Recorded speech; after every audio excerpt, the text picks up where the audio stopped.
नमस्कार साथीहरू, म उपमन्यु राधे आचार्य। हामी बीबीएस फर्स्ट इयरमा रहेको क्यास फ्लो भन्ने टपिकमा छलफल गरिरहेका छौँ। हामीले योभन्दा अगाडि इन्ट्रोडक्सनको पार्ट पनि हालिसकेका छौँ र एउटा मोडल क्वेसनमा रहेको एउटा क्वेसन पनि हामीले सल्भ गरिसकेका छौँ। अगाडिको भिडियो हजुरहरूले हेर्नु होला। हामी हजुरहरूलाई सहयोग होस् भनेर भिडियोहरू निर्माण गरिरहेका छौँ। हजुरहरूको साथ सहयोगको हामीलाई आवश्यकता पर्दछ। हजुरले त्यो भएर हाम्रो च्यानललाई सब्सक्राइब गरिदिनु होला। सब्सक्राइब गर्नु भने हामीले जुन भिडियो अपडेटेड रूपमा हाल्छौँ त्यो भिडियो तपाईँहरूले तुरन्तै प्राप्त गर्न सक्नु। त्यस्तै गरी तपाईँ जस्तै कोही साथीहरू विविध कारणले कोभिडको कारणले पढाइ पनि त्यति हुन पाएको छैन र अनलाइन क्लास कतिपयले लिन भ्याउनु भएको छैन। त्यो हुँदाखेरि उहाँहरूलाई पनि सहयोग हुने गरी हामीले भिडियोहरू निर्माण गरिरहेका छौँ। त्यो हुँदा तपाईँहरूले उहाँहरूसँग चाहिँ पनि यो भिडियोहरू सेयर गरेर उहाँहरूलाई पनि सहयोग गरिदिनु होला। र मसँग एउटा अस्मिताको ओल्ड इज गोल्ड रहेको छ। यो ओल्ड इज गोल्डमा रहेको क्यास फ्लोको पेज नम्बर 195मा रहेको क्वेसन नम्बर 10 आज म यहाँ हजुरलाई सल्भ गर्न गइरहेको छु। हजुरले यहाँनिर साइडमा क्वेसन पनि हेर्न सक्नुहुन्छ। अब क्वेसन केही पनि छैन, पहिलाकै जस्तो छ। त्यो हुँदाखेरि तपाईँहरूले के गर्ने भन्दा धेरै निराश हुनुपर्ने, आत्तिनुपर्ने, डराउनु पर्ने केही पनि छैन। यो क्वेसन देखेर क्वेसन लामो हुन्छ। एकाउन्टको क्वेसन लामो हुने एकाउन्टको नेचरै हो। नेचर के हो भने क्वेसन लामो नै हुन्छ। म तपाईँलाई एउटा कुरा सेयर गर्न चाहन्छु। थर्ड सेमेस्टर मैले एमबिएसको एक्जाम लेख्दाखेरि ट्याक्सको क्वेसन आयो। क्वेसन कस्तो आयो भने फोटोकपी पेपरमा आयो। 5वटा रहेछ पन्ना। सुरुमा त आत्तेँ म पनि के गर्ने तर पछि सर हेर्दै जाँदा के हो भन्दा चिज त केही छैन, हुने त त्यति नै हो, जति किताबमा हो त्यति नै हो। त्यो भएर तपाईँले क्वेसन ठुलो देख्दा के होला त्यो नआत्तिनु होला। हजुरले इन्ट्रोडक्सन भिडियो हेर्नु होला। मैले अगाडिको इन्ट्रोडक्सन भिडियोमा पनि कसरी बनाउने भन्ने कुरा मैले सेयर गरिसकेको छु। त्यो हुँदा त्यही अनुसार हामी जान्छौँ। यहाँ केही पनि छैन। क्यास फ्लो दुनियाँको सबभन्दा सजिलो च्याप्टर भनेर मैले त उद्घोष गरिसकेको छु अगाडिको भिडियोमा। हजुरहरूले पनि हेर्नु होला, तपाईँहरूलाई फिल पनि हुने रहेछ।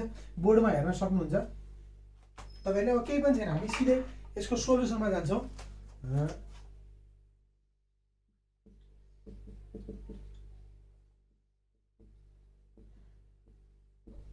क्यास फ्लो स्टेटमेन्ट यो किन भन्दा युजिङ डाइरेक्ट मेथड,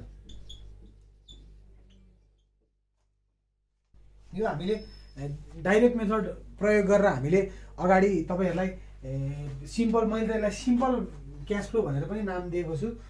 ठिक छ, अब हामी क्वेसनतिर लागौँ।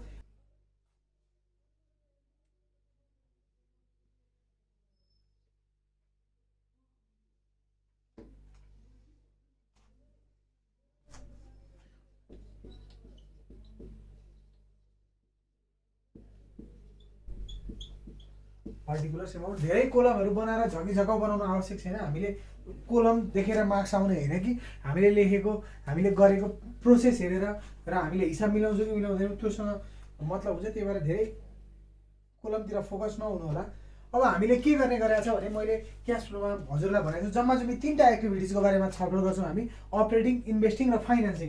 त्यो हुँदाखेरि ए नम्बरमा के छ भन्दा cash flow from operating activities. मैले हजुरलाई अगाडिको भिडियोमा पनि भनेको छु, हामीले अपरेटिङ एक्टिभिटिजमा धेरै यहाँ इतिहास, महाभारत, रामायणको बारेमा चर्चा गर्दैनौँ। यहाँ हामीले के मात्र कुरा गर्छौँ भने 5वटा एक्टिभिटिजको बारेमा कुरा गर्छौँ। यो क्यास फ्लो एक्टिभिटिजभित्र 5वटा टपिकहरू हुन्छन्।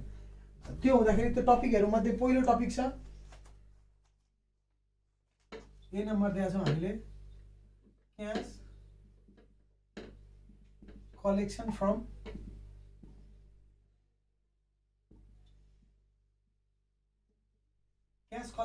कस्टमर्स। यहाँ चाहिँ हामीले जम्मा जम्मी 4वटा कुरा जान्छ भनेर हामीले पढेका छौँ अगाडिको भिडियोमा। क्यास कलेक्सन फ्रम कस्टमरमा हामीले जम्मा जम्मी 4वटा चिजहरू, 4वटा टपिकहरू जान्छ। यहाँ तपाईँहरूले धेरै कुरा जानिरहनु आवश्यक छैन। Cash flow from operating activities हामीले 5वटा पोइन्टहरू सम्झिनु पऱ्यो। के हुन्छन् भन्दा cash collection from customer, cash payment to suppliers and labour, अनि ट्याक्सको कुरा आउँछ, इन्ट्रेस्टको कुरा आउँछ र एक्सपेन्सेसको कुरा आउँछ। यी 5वटा पोइन्टहरू मात्र हुन्छ जम्मा यहाँ अपरेटिङ एक्टिभिटिजभित्र। अब 5वटा पोइन्टमध्ये पहिलो पोइन्ट छ क्यास कलेक्सन फ्रम कस्टमर्स। यसमा के जान्छ भन्दा यसमा हामीले धेरै कुरा छैन। यसमा जम्मा जम्मी 4वटा कुरा जान्छ। एउटा के सेल्स जान्छ, अर्को debtor, account receivable, bills clear, यिनीहरू लगायतका करेन्ट एसेट्सहरू जान्छन्। त्यस्तै गरी ब्याड डेट जान्छ र अर्को डिस्काउन्ट अलाउड जान्छ। अब हामी हाम्रो क्वेसनमा हेरौँ, तपाईँले बोर्डमा पनि हेर्न सक्नुहुन्छ। यहाँ यी पोइन्टहरू छन् कि छैनन् त। मैले जम्मा 4 चिजहरू भनेको छु। अब हेरौँ हामीसँग भएका 4 चिजहरू मध्ये छन् कि छैनन्। छ, सेल्स छ। कति छ भन्दा तपाईँले इन्कम स्टेटमेन्टमा हेर्नुहुन्छ सेल्स। हामीले धेरै केही गर्नु पर्दैन, यहाँ भएको चिजलाई ल्याएर थपक्क राखिदिने मात्र हो। सेल्स कति छ भन्दा सेल्स 1 लाख रुपियाँ छ। पहिलो चिज सेल्स गयो, त्यो हामीले लेखिसकेका छौँ। दोस्रो नम्बरमा के जान्छ भन्दा debtor, account receivable, bills receivable, ती चिजहरू जान्छन्।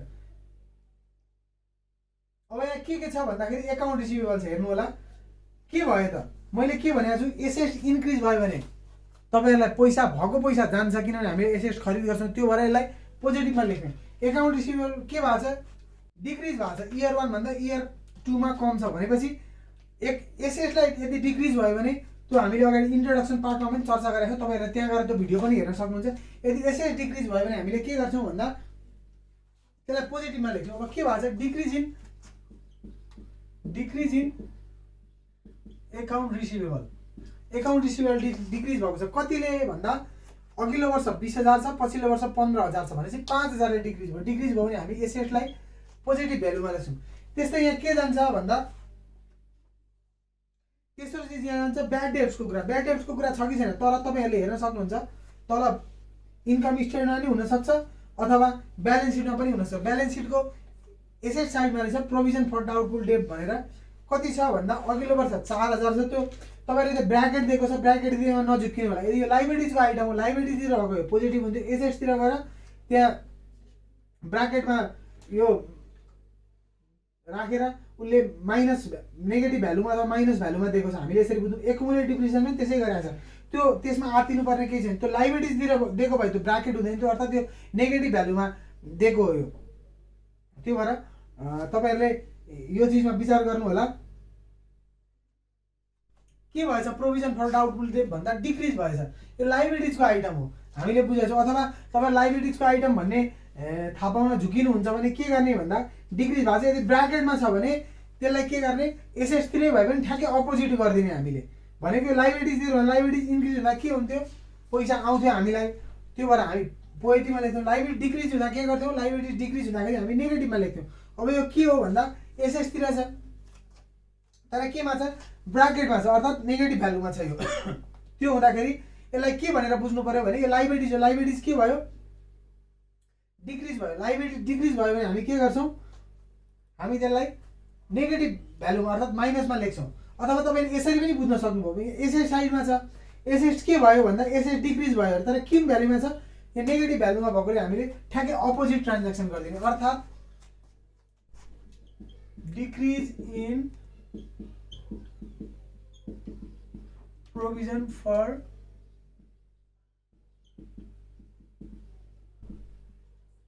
डाउटफुल डेट अर्थात् 1,000 रुपियाँ यो नेगेटिभमा। खास एसेट डिक्रिज हुँदा हामीले के गर्थ्यौँ भन्दाखेरि पोजिटिभमा लेख्थ्यौँ। तर एसेट्सभित्र यो ब्राकेट दिएको छ भने लाइबिलिटिजको आइटम कुनै एसेट्सतिर राखेर ब्राकेट दिएको छ भने हामी के गर्ने भन्दा त्यो लाइबिलिटिज भनेर बुझ्ने, यसलाई नेगेटिभमा राखिदिने। त्यस्तै गरी अर्को डिस्काउन्ट अलाउड। डिस्काउन्ट अलाउड कतै छ कि छैन तपाईँहरूले हेर्न सक्नुहुन्छ। डिस्काउन्ट अलाउड कहीँ पनि छैन। जोड घटाउ गर्ने, net cash collection from customers कति भन्दा 1,05,000 मा 1,000 रुपियाँ घट्यो भनेपछि 1,04,000 रुपियाँ भयो। यो केही पनि छैन, एकदम सजिलो छ। त्यस्तै गरी अब बी नम्बरमा जाने, हामीले कलेक्सन कस्टमरसँग कलेक्सन गर्यो क्यास भन्यो भने हामीले त पेमेन्ट पनि गर्नु पर्यो नि त। Cash payment to supplier and labour. अब यसमा के जान्छ त भन्दा यसमा हामीले जम्मा जम्मी 4 वटा आइटम जान्छ भनेर पढाएका छौँ। के भन्दा कस्ट अफ गुड्स सोल्ड, अर्को क्रेडिटर्स अथवा क्रेडिटर्स भने पनि एकाउन्ट पेएबल भने पनि एकाउन्ट रिसिभ के अरे बिल्स पेएबल भने पनि अथवा करेन्ट लाइबिलिटिज जे भन्न सक्ला त्यो तपाईँहरूले त्यसरी बुझ्नु होला। अनि अर्को स्टक जान्छ, अर्को वेजेस जान्छ। अब हामीले यहाँ हेर्न सक्छौँ यहाँ के छ त भन्दा कस्ट अफ गुड्स सोल्ड छ। मैले अगाडिको क्वेसनमा के भनेको थिएँ, सिधै कस्ट अफ गुड्स सोल्ड दिएको हुन्थ्यो, हामीले कस्ट अफ गुड्स सोल्ड राख्थ्यौँ। अब यहाँ के छ, कस्ट अफ गुड्स सोल्ड दिएको छ, पर्चेस दिएको छ, बिगिनिङ इन्भेन्ट्री, इन्डिङ इन्भेन्ट्री भनेको छ, वेजेस भनेको छ, अनि total cost of goods sold भनेको छ। अब तपाईँहरूले यसलाई दुई तरिकाले गर्न सक्नुहुन्छ। कसरी गर्न सक्नुहुन्छ भन्दा यो हामीले पर्चेस, बिगिनिङ इन्भेन्ट्री, इन्डिङ इन्भेन्ट्रीलाई नचलाउने, किनभने त्यो अगाडि नै यहाँ ओल्लो कोलममा चाहिँ 50,000 30,000 अनि माइनसमा 40,000 गरेर उसले यता 40,000 राखेको छ। त्यो भ्यालु चाहिँ हेर्ने cost of goods sold. Beginning inventory, ending inventory, purchase यिनीहरू हामीले चलाउनु पर्दैन, त्यो यहाँ गर्नु पर्दैन। सिधै कस्ट अफ गुड्स सोल्डको भ्यालु 40,000 राखेर वेजेस तल पनि राख्न सक्नुहुन्छ। तर त्यो गर्नुभन्दा के हो भन्दा आखिर वेजेस जाने पनि यही हो, कस्ट अफ गुड्स सोल्ड जाने पनि यही हो। तर एकैचोटि यसले के गरिरहेको छ भने जोडेर वेजेस पनि जोडेर total cost of goods sold लेखिरहेको छ। तपाईँले total cost of goods sold लेख्नु होला, किनभने वेजेसले त तपाईँलाई टाइमको लागि एउटा आइटम लेख्नु पर्यो, फेरि दुईचोटि लेख्यो, अनि के पनि हुन्छ भन्दा तपाईँहरूलाई फेरि क्यालकुलेटरमा हान्दा पनि त तपाईँहरूलाई टाइम कन्ज्युमिङ भयो।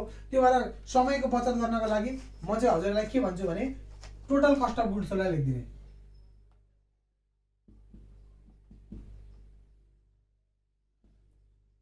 Total cost of goods sold कति छ त भन्दा 52,000 रुपियाँ छ। यहाँ उसले दिएकै छ जोडेर, हामीले 52,000 लेखौँ। कस्ट अफ गुड्स सोल्डलाई जहिले पनि ब्राकेटमा राख्ने। अब त्यसपछि वेजेसको कुरा पनि एकै ठाउँमा भयो, हामीले कस्ट अफ गुड्स सोल्ड पनि कुरा गऱ्यौँ। अब केही छ कि छैन त, bills payable, account payable, creditors केही छ? के छ भन्दा अकाउन्ट पेएबल छ। हेर्नु होला के भएको छ भन्दा अकाउन्ट पेएबल डिक्रिज भएको छ। कति? 5,000 ले डिक्रिज इन अकाउन्ट पेएबल। कति नै 5,000। लाइबिलिटी डिक्रिज भयो भने हामीले के गर्छौँ, ब्राकेटमा राख्छौँ 5,000। त्यस्तै गरी अर्को एउटा आइटम जान्छ के भन्दा इन्भेन्ट्री अथवा स्टक। त्यसलाई कहाँ हेर्ने भन्दा ब्यालेन्स सिटको एसेट साइडमा हेर्ने। हजुरले बोर्डमा क्वेसन पनि देख्न सक्नुहुन्छ, त्यही हेर्नु होला। एसेट साइडमा छ कि छैन इन्भेन्ट्री भन्दा इन्भेन्ट्री छ। कति छ भन्दा फर्स्ट इयरमा 30,000 छ, सेकेन्ड इयरमा 40,000 छ भनेपछि के भयो, इन्भेन्ट्री इन्क्रिज भयो। हामीले एसेट इन्क्रिज भयो भने के गर्छौँ,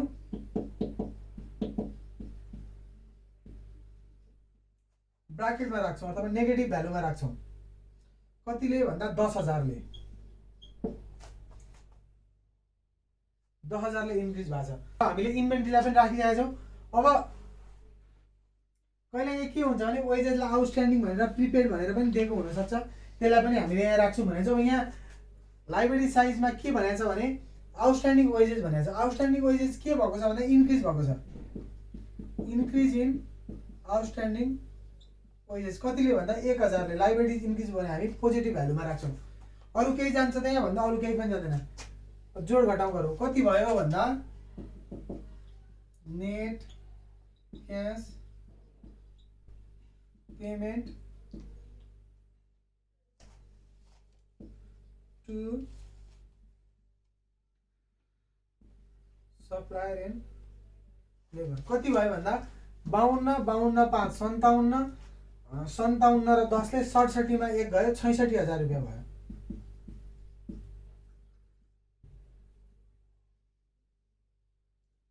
त्यसै गरी हामी तेस्रो टपिकमा जाउँ। तेस्रो टपिक के छ भन्दा cash payment for expenses.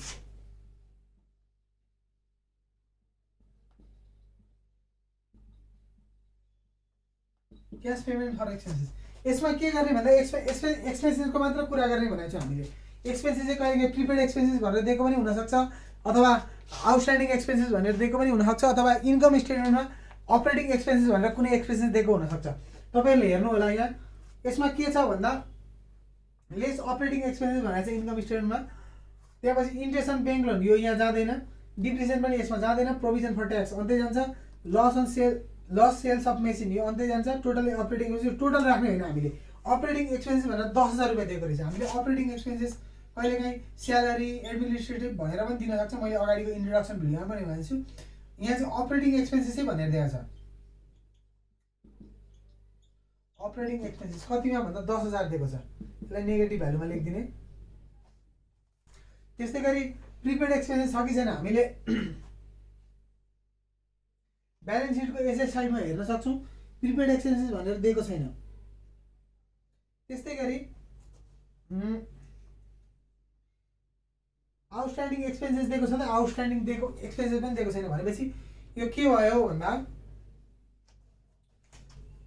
Operating एक्सपेन्सेसमा यति नै रहेछ। एउटा अपरेटिङ एक्सपेन्सेसमा net cash payment for expenses कति 10,000।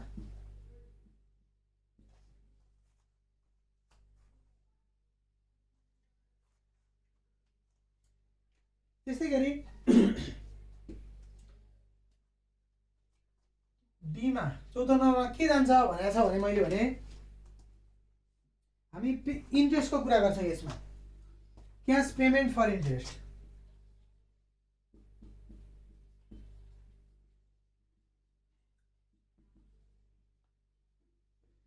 Cash payment for interest.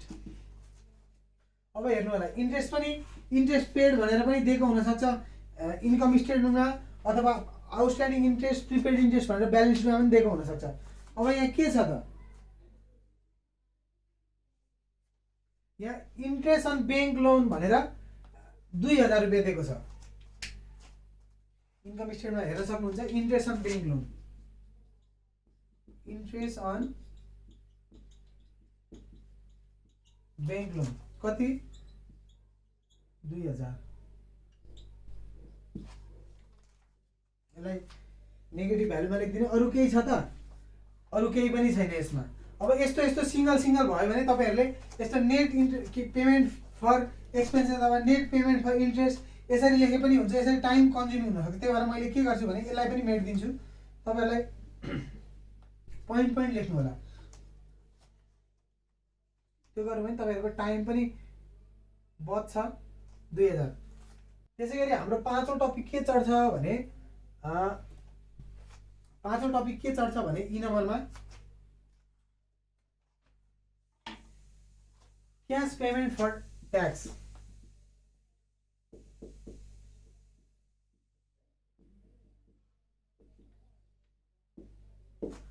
अब यसमा दुईटा कुरा हुन सक्छ। मैले तपाईलाई भनेको थिएँ एउटा इन्कम स्टेटमेन्टमा डाइरेक्ट ट्याक्स पेड भनेर दिन सक्छ। अर्को कुरा ब्यालेन्स सिटमा प्रोभिजन फर ट्याक्स भनेर दिन पनि सक्छ। सिंगल पनि दिन सक्छ। कहिलेकाहीँ दुईतिर पनि दिन सक्छ।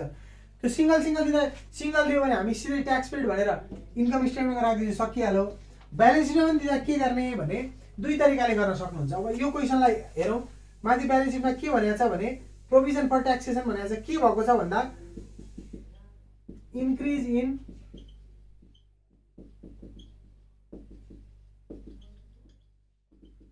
प्रोभिजन फर ट्याक्सेसन लाइबिलिटिज तिर छ। इन्क्रिज भयो भने के गर्ने भन्दा यसलाई पोजिटिभ भ्यालुमा लेखिदिनु 2000। त्यस्तै गरी ब्यालेन्स सिटमा के भनेको छ इन्कम स्टेटमेन्टमा प्रोभिजन फर ट्याक्सेसन भनेको छ। यो कति छ भन्दा 8000 नेगेटिभमा छ। यसो गर्दा पनि कति नै आउँछ 8000 मा 2000 गर्दा नेगेटिभमा 6000 आउने हो। तपाईहरुले यो यसरी पनि राख्न सक्नुहुन्छ। होइन म यसरी गर्दिन अलिकति अब दुईटै हुँदा यो मलाई अलिकति टाइम कन्ज्युम हुन्छ म एक्जाममा बचाउन चाहन्छु भन्नुहुन्छ भने यसरी नलेखिकन यो पनि लेख्न सकिन्छ। बिग्रिदैन। तर यसलाई कसरी पनि लेख्न सकिन्छ भने तपाईहरुले प्रोभिजन फर ट्याक्सेसन भनेर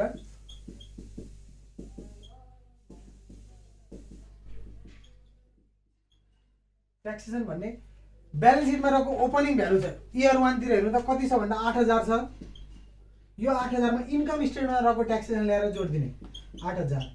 त्यस्तै गरी ब्यालेन्स सिटको इयर 2 को भ्यालु ल्याएर घटाइदिने कति हुन्छ 10000। 8 8 16 16000 मा 10000 घटाउँदाखेरि 6000 रुपैयाँ नेगेटिभमा हुन्छ। कुरो एउटै हो। तपाईहरुले जसरी पनि गर्न सक्नुहुन्छ। तर यसरी गर्नु भने अलिकति बचत हुन्छ समयको। त्यही भएर तपाईहरु यसरी नै गर्नु होला। अथवा अगाडिकै तरिकाले सजिलो हुन्छ भने त्यसरी पनि गर्न सक्नुहुन्छ। अब के हुन्छ भन्दा हामीले पाँचवटालाई जोड्छौं।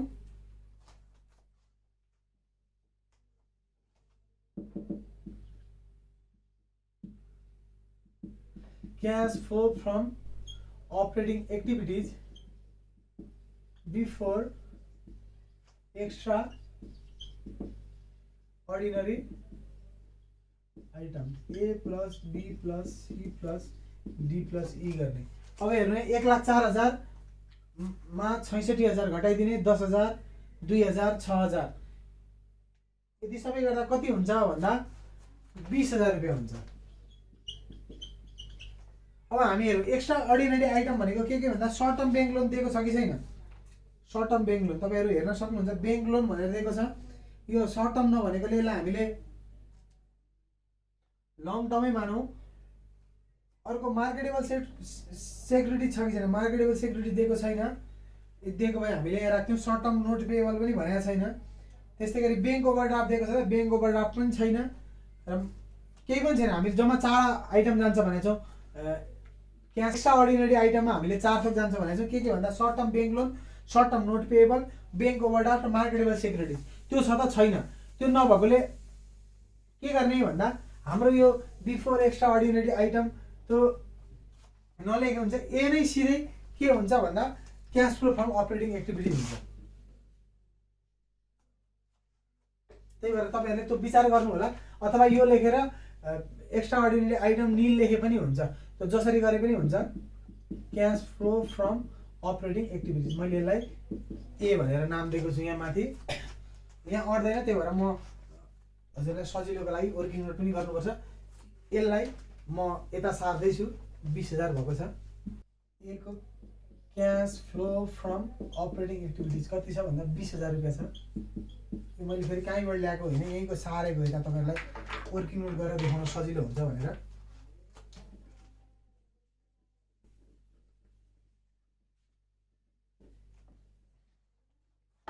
अब त हामीलाई सजिलो भयो। हामीले लगभग 50% 60% काम सकिसकेका छौँ, किनभने अलिकति लामो भनेको यो अपरेटिङ एक्टिभिटिज मात्र हो। अब हामी दोस्रो नम्बरमा छ। बीमा के छ भन्दाखेरि इन्भेस्टिङ एक्टिभिटिजको बारेमा कुरा गर्छौँ।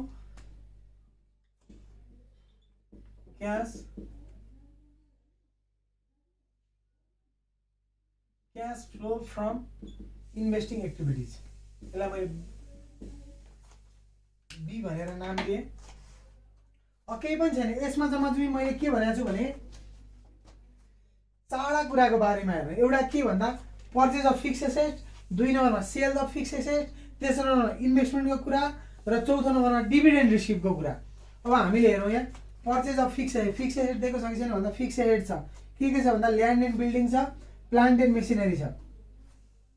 अब तल डिप्रेसन के को दिएको छ भन्दा अरू केही छ त फिक्स एसेट केही पनि छैन। डिप्रेसन के को दिएको छ भन्दा डिप्रिसिएसन मेसिनरीको दिएको छ। यसो गर्यो भने के गर्ने भन्दा हामीले वर्किङ नोट गर्दाखेरि वर्किङ नोट गर्नुपर्छ।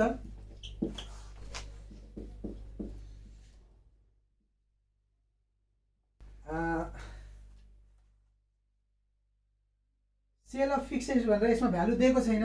अब यो हामी वर्किङ नोट 2 गऱ्यौँ। यो कहाँबाट आयो भन्दा वर्किङ नोट 1 तपाईँले बुझ्नु होला। वर्किङ नोट 2 गरौँ। अब के निकाल्ने भन्दा सेल अफ फिक्स एसेट। अब फिक्स एसेटको सेल अफ फिक्स एसेट निकाल्ने फर्मुला के छ भन्दा मैले अगाडि लेखाइदिइसकेँ तपाईँहरूलाई। बुक भ्यालुमा यदि प्रफिट दिएको छ भने जुन हामीले बुक भ्यालु निकालेका छौँ, यो बुक भ्यालुमा यदि प्रफिट दिएको छ, गेन दिएको छ भने हामी के गर्छौँ त्यसलाई जोड्छौँ। यदि लस दिएको छ भने हामी के गर्छौँ त्यसलाई घटाउँछौँ। अब यहाँ के छ भन्दा बुक भ्यालु दिएको छ, बुक भ्यालुमा हामीलाई यहाँ लस भनेको छ भनेपछि हामी घटाउँछौँ। बुक भ्यालु कति छ 6,000 रुपियाँ छ। लस कति दिएको छ भन्दा 4,000 दिएको छ भनेपछि कति भयो सेल अफ फिक्स एसेट 2,000 रुपियाँ भएको छ। यो नझुकिने एकदम सजिलो छ, केही पनि छैन। त्यो भएर कति हो भन्दा sale of fix asset working note 2 मा छ यो 2,000 रुपियाँ। सेल गरेको भ्यालु हामीले पोजिटिभमा राख्छौँ, केही पनि छैन। अर्को एउटा के हुन्छ यसमा के जान्छ भन्दा यदि डिभिडेन्ड रिसिभ गरेको छ भने जान्छ। यसमा डिभिडेन्ड रिसिभ कहीँ भनेको छ त हजुरले हेर्न सक्नुहुन्छ क्वेसनमा, कहीँ पनि डिभिडेन्ड रिसिभ भनेको छैन। त्यही भएर यसलाई हामीले cash flow from investing activities यसको हिसाब किताब गरौँ। कति निक्लियो भन्दा 20,000 10,000 30,000 40,000 माइनस 40,000 हो। 2,000 गर्दा माइनस 38,000 रुपियाँ भयो। यो पनि सक्यो। अब अन्तिम एउटा एक्टिभिटी रहेको छ, त्यो के भन्दा cash flow from financing activities. Cash flow from financing activities अब यसमा पनि धेरै कुरा छैन, यसमा पनि जम्मा चाहिँ मैले 4वटा आइटम जान्छ भनेको छु। एउटा के भन्दाखेरि सेयरको कुरा छ, सेयर र सेयर प्रिमियमको, अर्को डिभेन्चरको कुरा छ, अर्को लङ टर्म लोनहरू छ भने त्यो, र अर्को डिभिडेन्ड पेड। जम्मा 4वटा मात्र आइटम जान्छ भनेको चाहिँ मैले। हेरौँ यहाँ सेयरको कुरा छ कि छैन भन्दा इक्विटी सेयर क्यापिटल के भएको छ भन्दा इन्क्रिज भएको छ। हामीले ब्यालेन्स सिटको आइटमलाई इन्क्रिज भयो भने पोजिटिभमा लेख्छौँ, तर सेयरमा डिभेन्चरमा इन्क्रिज भयो भने हामीले इन्क्रिज लेख्दैनौँ, यहाँ चाहिँ इस्यु लेख्छौँ। यदि डिक्रिज भयो भने रिडिम्सन लेख्छौँ। अब यहाँ के भयो भन्दा सेयर क्यापिटल इन्क्रिज भएको छ भने इस्यु अफ क्यापिटल कतिले इन्क्रिज हो भन्दा 20,000ले, पोजिटिभ भ्यालुमा लेख्छौँ।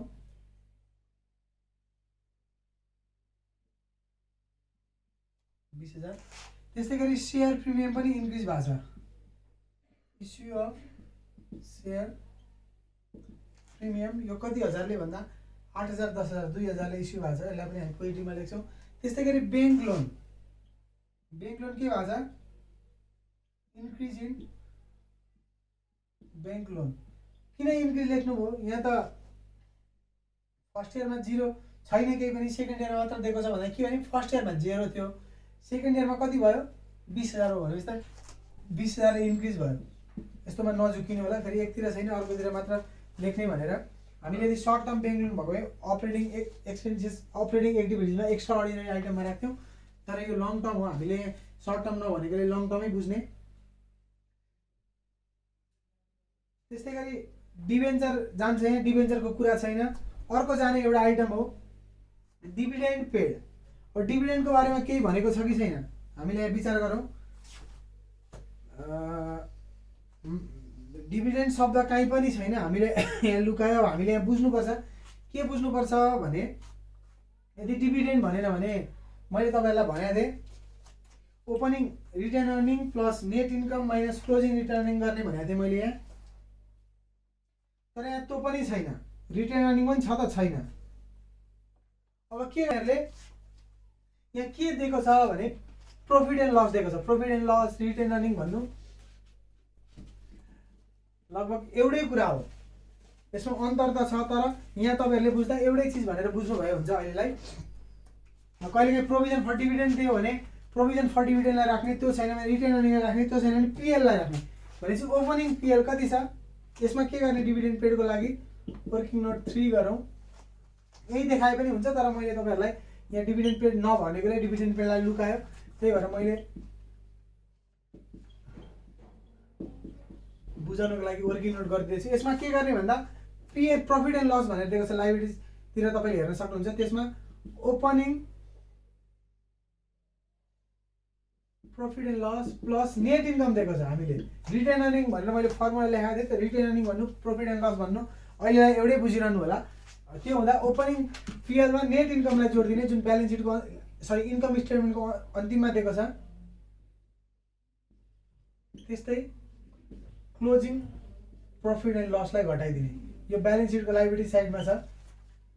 अब कति छ त भन्दा 14,000 रुपैयाँ छ, प्लस नेट इन्कम छ 14,000 छ, माइनस 24,000 रुपैयाँ दिएको छ, भनेपछि कति भयो 4,000 रुपैयाँ भयो। डिभिडेन्ड पेड एक्सपेन्सेस हो, त्यो भएकोले हामीले यसलाई नेगेटिभमा 4,000 लेख्छौँ। अब यति नै हो, यो भन्दा कुनै धेरै आइटम जानेवाला छैन, त्यही भएर तपाईले हेर्न सक्नुहुन्छ। अब यहाँ के भयो भन्दा 20,000 2,000 20,000 4,000 20,000 40,000 42,000 मा 4,000 घट्दाखेरि 38,000 रुपैयाँ पोजिटिभमा गयो।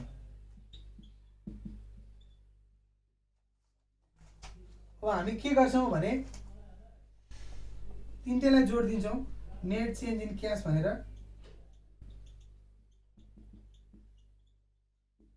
ए प्लस बी प्लस सी कति भयो भन्दा 20,000 38,000 38,000, एउटा पोजिटिभको 38,000 अर्को नेगेटिभको 38,000, 0 भयो। 20,000 अपरेटिङको गर्दा जम्मा चाहिँ 20,000 रुपैयाँ रह्यो। अब हामीले मिल्यो कि मिलेन भनेर यही थाहा पाउन सक्छौँ। मैले के भनेको छु भने जुन यो नेट चेन्ज इन क्याश छ, यो नेट चेन्ज इन क्याशमा तपाईको ब्यालेन्स सिटमा रहेको एसेट साइडको क्यास एड ब्याङ्क अथवा क्यास भनेर दिएको हुन्छ, त्यो ओपनिङ क्यास भ्यालुलाई ल्याएर जोडियो भने यदि त्यो क्लोजिङ क्याससँग बराबरी हुन्छ भने हामीले गरेको हिसाब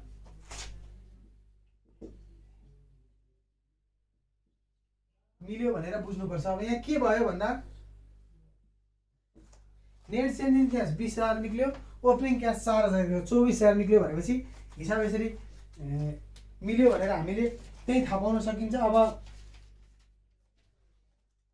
हामीले हिसाब सकेका छौँ। अब एमबिएस जुनले सेकेन्ड सेमेस्टरमा एमबिएस थर्ड सेमेस्टरमा, एमबिएस फोर्थ सेमेस्टरमा जसले अकाउन्टलाई मुख्य विषय बनाएर पढ्नु भएको छ उहाँहरूले चाहिँ यहाँ के आउँदा के हुन्छ अपरेटिङको यो यसको बारेमा अलिकति व्याख्या विश्लेषण पनि गर्नुपर्छ। तर बिबिएसमा त्यो छैन। हामीले यति नै गरेर छोड्यौँ भने हाम्रो यो हामीले पाउनुपर्ने जति नम्बर अर्थात् 15 नम्बरको सोध छ यो लङ क्वेसनमा, हामीले 15 नम्बर सजिलै प्राप्त गर्न सक्छौँ। त्यो भएर यो मैले एउटा क्वेसन, यो क्वेसन ब्याङ्कमा क्वेसन नम्बर 10 मा रहेको रहेछ लङ क्वेसन भनेर लेखा छ यहाँ 15 मार्क्सको, यो गरिदिएको छु। मलाई लाग्छ तपाईँहरूले बुझ्नु नै भयो होला। के कस्तो हो बुझ्नुभयो कि भएन हजुरहरूले कमेन्ट गरेर भन्न सक्नुहुन्छ। त्यस्तै गरी फेरि पनि एकचोटि मैले भने हाम्रो च्यानललाई लाइक गरिदिनु होला, सब्सक्राइब गरिदिनु होला, सेयर गरिदिनु होला, धेरै विद्यार्थीमाझ पुर्याइदिनु होला, जसले गर्दा तपाईँहरू जस्ता अरू पनि पढ्न चाहने जो क्लास छुटेर पढ्न पाउनु भएको छैन उहाँहरूलाई सहयोग हुन्छ भन्ने बुझाइ छ। हस् त राम्रो होस्।